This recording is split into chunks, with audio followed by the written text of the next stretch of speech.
હાલ સુરત શહેર સમગ્ર દેશમાં ચર્ચાનો વિષય બન્યો છે। જે રીતે સુરત શહેરમાં ભૂતિયા ડેમોલિશન કરી દેવામાં આવતા અનેક સવાલો ઉઠ્યા છે, ત્યારે આપણી સાથે સુરતના જ જે સ્થાનિક ધારાસભ્ય છે ભાજપના વિનુભાઈ મોરડી, આપણે એમ સાથે વાતચીત કરીશું। વિનુભાઈ, જે રીતે દાદરનું બુલડોઝર અત્યાર સુધી આરોપીઓ સામે ચાલતું હતું, એમનું ગેરકાયદેસર ઘરો પર ડેમોલિશન થતું હતું, પરંતુ આ જે ઘરોનું ડેમોલિશન થયું છે એ વિશે આપ શું કહેશો? પહેલાં તો આ બુલડોઝર દાદાનું નથી ચાલ્યું, કોઈ સરકાર કે કોઈ કોર્પોરેશન નહીં, આ બુલડોઝર એમનું નથી, કોઈ ડિમોલિશન નથી। આ જે કાંઈ ઘટના બની છે એ ઘટના કોઈ વ્યક્તિગત રીતે આવીને કંઈ કરેલું છે એ ચોક્કસ બાબત છે કે કોર્પોરેશનના અધિકારીઓ ત્યાં હાજર હતા અને પોલીસના અધિકારીઓ હાજર હતા, પરંતુ કોર્પોરેશન અથવા તો સરકાર બેમાંથી એક જ જગ્યાએથી આ સૂચનાઓ નથી મળેલી। આ જેણે કર્યું એણે વ્યક્તિગત કર્યું છે, એટલા જ માટે તપાસ કમિટીની રચના થઈ છે।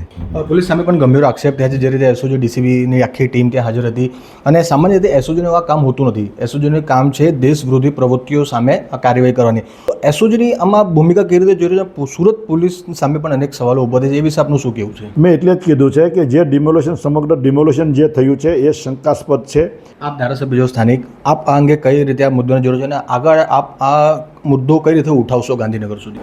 મેં તો વાત કરી જ દીધી છે। મેં તો પ્રશ્ન એ સંકલનમાં જ વાત કરી લીધેલી હતી કે આ કોણે કર્યું, એટલે ધીરે ધીરે આ તપાસ આગળ વધી રહી છે અને જે કાંઈ છે એ સત્ય બહાર આવશે। કોંગ્રેસ કહી રહી છે કે આ ભાજપના જ નેતાઓ અને ભાજપના જ બિલ્ડર દ્વારા આ કરવામાં આવે છે, એ વિશેથી આપ કેટલું સહમત છો? એ તો તપાસ થાય ખબર પડે કે અંદર કોંગ્રેસના છે કે નહીં, કારણ કે કોંગ્રેસના એ તો વાત એવું આવે, પણ હું એને રાજકીય પોલિટિકલ આમાં નહીં લઈ જવું જોઈએ। જેણે કર્યું છે અધિકારીઓએ, કોની ઈચ્છા, કોને ફાયદો, બિલ્ડરને ફાયદો, કોને, એમાં હું નથી પડતો, એ જે હોય તે, પણ કર્યું કોણે, કોના દ્વારા આ ડેમોલિશન કરવામાં આવ્યું છે અને કોના લાભ માટે ડેમોલિશન કરવામાં આવ્યું છે, તેમાં ઉચ્ચ સ્તરીય સુધી તપાસ થાય તો જે સમગ્ર મામલો છે તે બહાર આવી શકે છે।